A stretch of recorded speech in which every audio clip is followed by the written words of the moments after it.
네, 3부 시작합니다. 유튜브 보이는 라디오로 함께 하실 수가 있습니다. 다양한 의견 부탁드리겠습니다. 3부 코너 수요일 킹스맨 시작합니다. 천하람 변호사, 박석원 앵커 함께합니다. 안녕하십니까? 안녕하십니까? 안녕하세요. 네, 안녕하십니까? 자, 1호 혁신위원입니다. 아직 임명된 건 아닙니다. 네, 아니 뭐 임명한 내정됐다 거죠. 임명한 뭐 거죠. 정도입니다. 예. 저는 막연히 최재형 의원이 위원장 되면서 네. 최재형 위원장이라면 천하람 변호사를 가장 생각하지 않을까라고 제가 막연하게 생각을 했었는데 예. 아니나 다를까 딱 맞아 떨어졌네요. 그냥 막 운 좋게 얻어 걸리신 것 같은데요? 네. 네. 아닙니다. 전혀 그렇지 않고요. 아닙니다. 아주 중요한 일을 해야 되니까. 네. 근데 계속 우리 출연 가능하십니까? 뭐 열심히 와요. 좀 아침인데 약속- 설마 이 시간에 회의하겠습니까? 약속하셨습니다. 예, 꼭 네. 나오겠습니다. 자, 우리 박석원 앵커 네. 지금 개편이 있다면서요. 네, 저도 원래는 더 뉴스 1시 반에 했었는데 이제 뉴스큐로 옮겨서 아하. 오후 3시 50분에 또 찾아뵙게 됐습니다. 더 중요한 시간, 더 아이, 아닙니다. 핫한 시간으로 알겠습니다. 자, 박석원 앵커 첫 번째 소식 전해주십시오. 네, 6.1 지방선거 이후 국민의힘 내 차기 당권 주자들이 서서히 기지개를 켜고 있는 가운데 친윤석열계에서도 당권 경쟁에 본격적으로 뛰어드는 분위기가 감지되고 있습니다.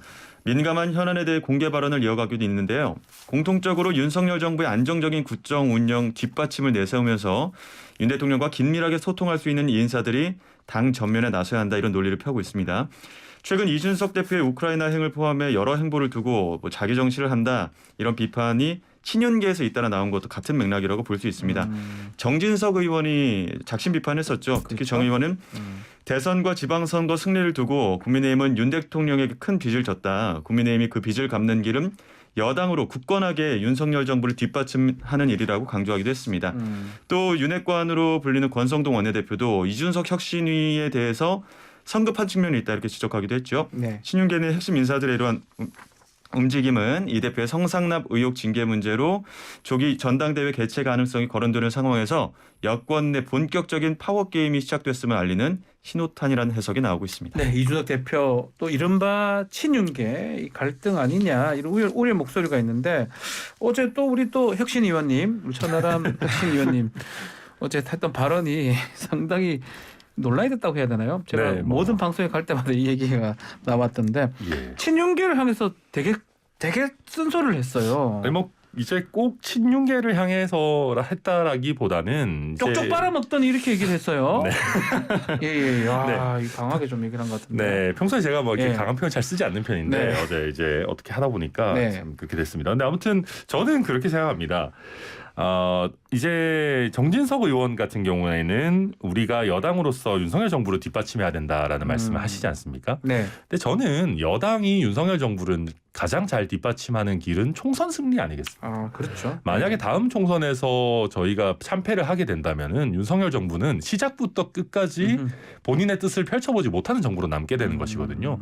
그래서 여당이 할 일은 뭐 단순히 그냥 우리가 뭐 치어리더가 아니잖아요. 윤석열 정부 화이팅 외친다고 우리가 뭐 잘 되는 게 아니고 네. 우리 당의 지지율에 안주하지 않고 점점 더 지지율을 높여나가고 그 결과로 총선에서 국민들의 선택을 받아야 되는 것인데 저는 그것을 위한 노력으로서 혁신이라는 걸 띄우고 있다고 생각합니다. 그 노력의 일환으로.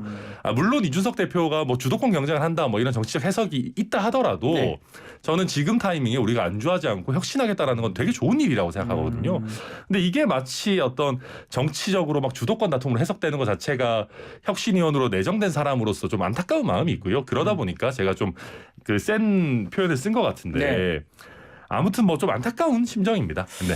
그 정진석 의원은 이제 자기 정치라고 또 조금 좀 내려 얘기를 했고요. 혁신이도 좀 너무 빨랐던 거 아니냐 이렇게. 근데 이 부분 또 어떻게 보세요, 정진석 의원님? 중진 의원인데. 저는 그렇게 생각합니다. 이게 그런데 저는 이거는 모든 정치인들이 사실 다 자기 정치하는 건 아니겠습니까? 뭐 남정치합니까? 남정치하는 건 아니잖아요.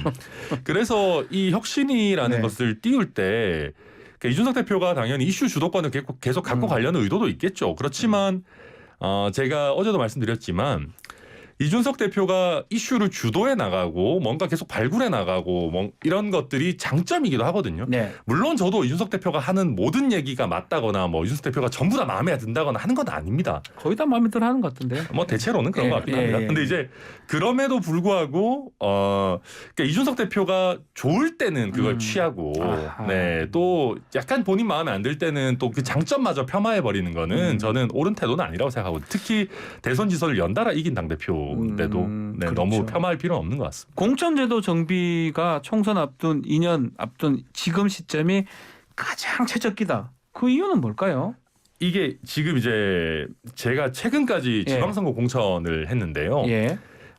사실 저희가 승리했기 때문에 큰 말이 안 나와서 그렇지 부족한 면들이 없지 않았습니다. 약간 이렇게 좀 뭐랄까요, 좀 이렇게 허술하게 된 부분들도 분명히 있습니다. 좀 전에 이현주 전 의원 인터뷰를 했는데 공천 난맥을 다는 얘기를 못하지만 참 안타까운 부분이 많다라고 그럼요. 얘기를 하더라고요. 양당이 이제 공이 예. 수십 년간 이어오고 있는 그렇죠. 문제인데요.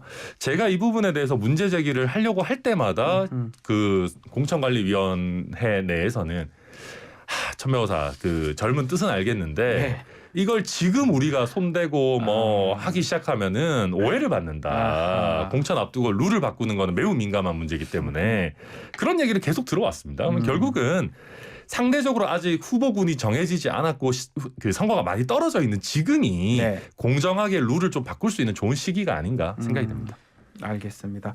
자, 이런 가운데 자 금감원장 자리도 윤핵검이란 말이 나옵니다. 네, 윤석열 정부 첫 네. 금융감독원장의 윤석열 사단 중에 한 명인 이복현 전 서울 북부지검 부장검사가 발탁됐습니다. 금감원장 자리에 검찰 출신 인사가 임명된 거 이번이 처음인데요.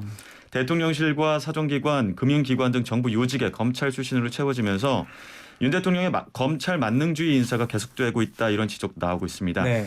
역대 금감원장은 보통 정동 금융계 인사는 학자 출신이 맡아왔는데 이례적으로 부장검사 출신 법조인이 발탁됐다는 소식에 증권업계도 뒤숭숭한 상황입니다. 네. 검찰 출신을 금융감독수장에 기용한 이번 인사에는 라임 옵티머스 사모펀드 사태 등 증권 금융범죄 감독을 강화하겠다는 윤 대통령의 의지가 강하게 작용한 것으로 알려졌는데요. 예. 금융위 또한 검찰 재직 시절 굵직한 경제범죄 수사 업무에 참여해 경제정의를 실천한 경험을 바탕으로 금감원의 당면한 과제를 효과적으로 수행할 적임자라고 인선 배경을 설명했습니다. 자, 이복현 전 부장검사입니다.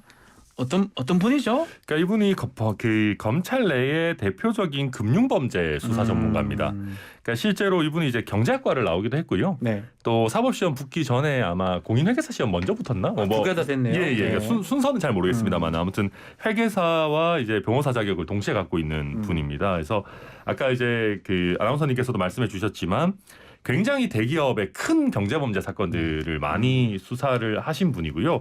그러다 보니까 이제 일부 변호사님 SNS 같은데 제가 보니까 이복현 그 전 부장검사가 금감원장이 되면 네. 금융 범죄자들은 다 죽었다고 복창해야 된다. 뭐 이런 글을 올리신 분도 있고 그러더라고요. 그래서 금융 범죄에 관한 이해도가 굉장히 높은 분이다. 뭐 이렇게 이해하시면 될 것 같습니다. 대기업 회계 자료를 분석할 수 있는 검찰 내 인사들이 많지 않기 때문에 맞아요. 그 부분이 가장 핵심적으로 역할을 해서 삼성 저승사자다. 네, 그런 얘기도 이런 있었죠. 이야기도 있습니다.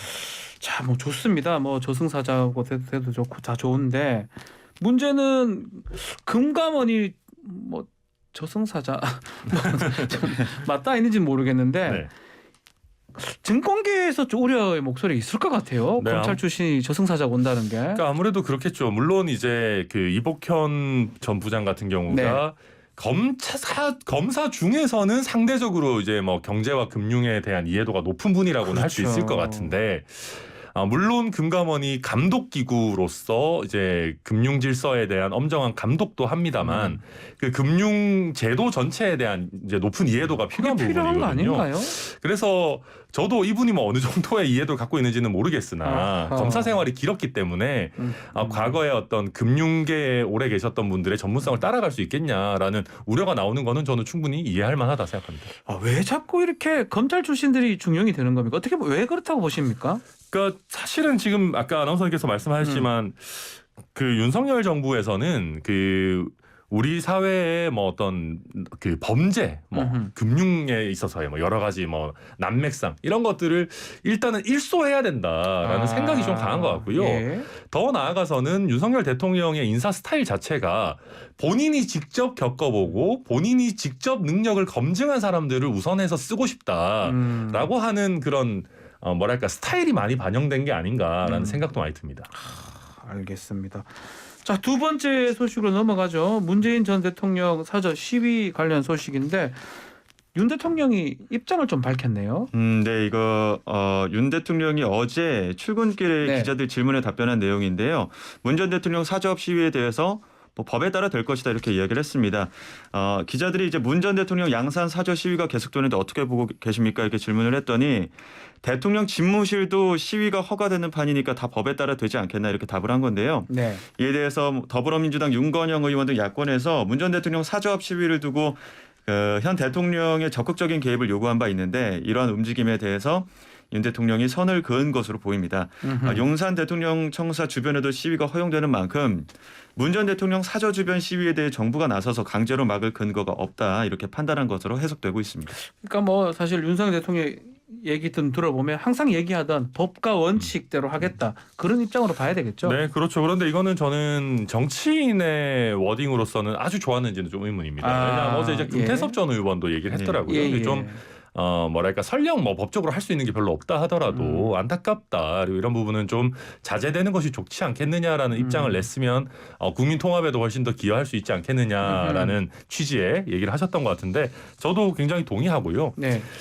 사실 말씀하신 것처럼 법적으로 이 시위를 막을 방법은 사실 없습니다. 그러니까 윤석열 대통령이 개입을 하더라도 말입니다. 왜냐하면 이분들이 지금 관련 집시법의 규정을 다 준수하면서 지금 시위를 하고 있다고 요건에 알려지고 맞게 있거든요. 하고 있습니다. 그렇죠. 나름. 그렇기 네. 때문에 경찰력을 투입한다고 해도 막을 수 있는 방법은 없고요. 사실 아하.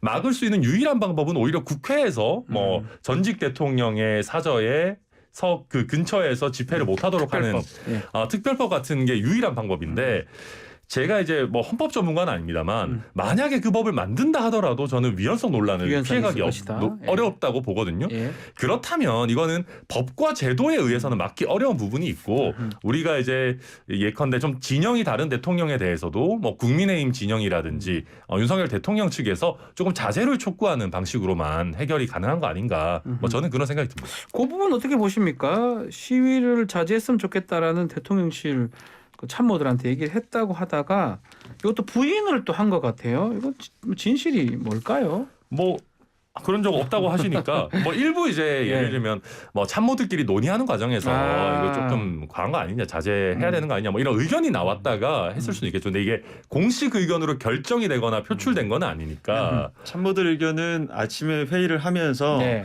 참모들끼리 이것 좀 자제해야 되는 거 아니냐 이런 공통된 의견이 나왔는데 이게 이제 보도는 대통령도 뭐 동의를 해서 메시지를 어떻게 낼까까지 이렇게 의견이 나왔다 이렇게 나왔는데 네. 원래 진실은 대통령에게 보고된 내용은 아니다.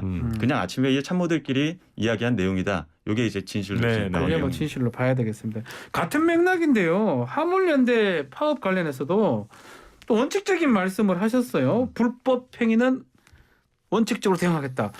이것도 뭐 제가 뭐 천하람 변호사님 질문 좀 드려보면 이게 정치인이라면 조금 더 이렇게 좀 미사역으로 붙여서 했어도 되는 거 아니냐 이런 생각 들어요. 네, 뭐 그럴 수도 있는데요. 네. 사실 이제 그 우리 사회가 어찌 보면 그 불법 행위에 대해서 이런저런 이유를 대서 좀 온정적으로 대응하는 일들이 좀 많았습니다. 이제 네. 그러다 보니까 우리가 뭐 법과 질서 내지는 공권력이 항상 좀 이렇게 폄하되는 게 아니냐라고 하는 우려들이 특히 보수 진영 안에서 좀 많이 나왔었고 그런 정서를 반영한 발언이 아닌가 싶은데 근데 다만 이제 정권 초기고 또 노동계와의 관계 같은 것도 굉장히 중요한 것 아니겠습니까? 네. 그래서 방금 진행자께서 말씀하신 대로 법과 질서를 언급하는 동시에 노동계에서 이런 집회 시위를 할 수밖에 없는 뭐 이런 이유 같은 것들도 우리 대통령실에서 잘 한번 살펴보겠다. 이 정도의 워딩을 덧붙이셨으면 어땠을까? 뭐 이렇게 개인적인 의견입니다. 알겠습니다.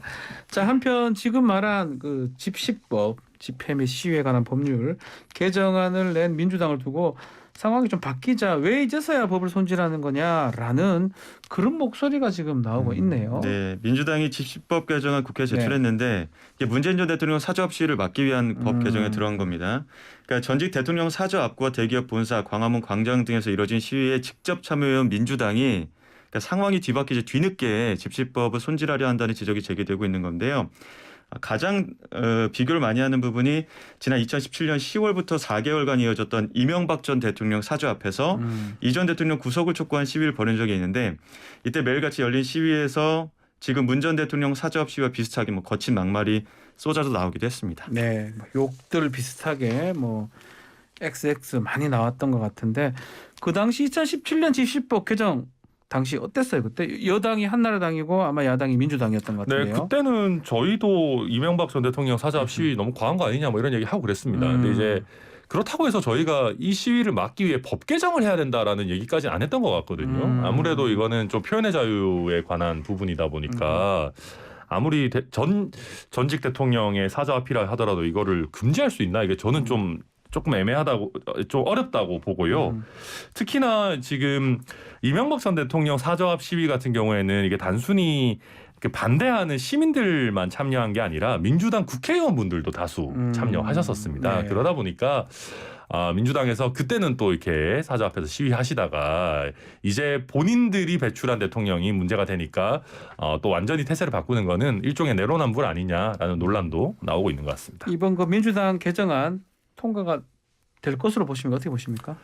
저는 모르겠습니다. 이게 뭐 법이라는 게 현재 의석수로는 민주당이 마음만 먹으면 뭐든 네. 통과시킬 수 있는 의석수이긴 한데요. 시간이 조금 걸리더라도. 네.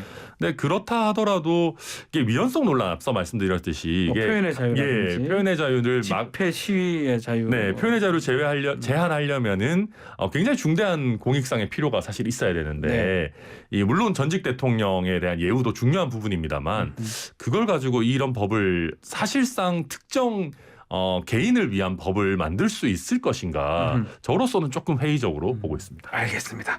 자, 오늘 킹스맨 코너 여기서 마무리를 하겠습니다. 천하람 변호사, 박석원 앵커 감사합니다. 감사합니다. 네, 감사합니다.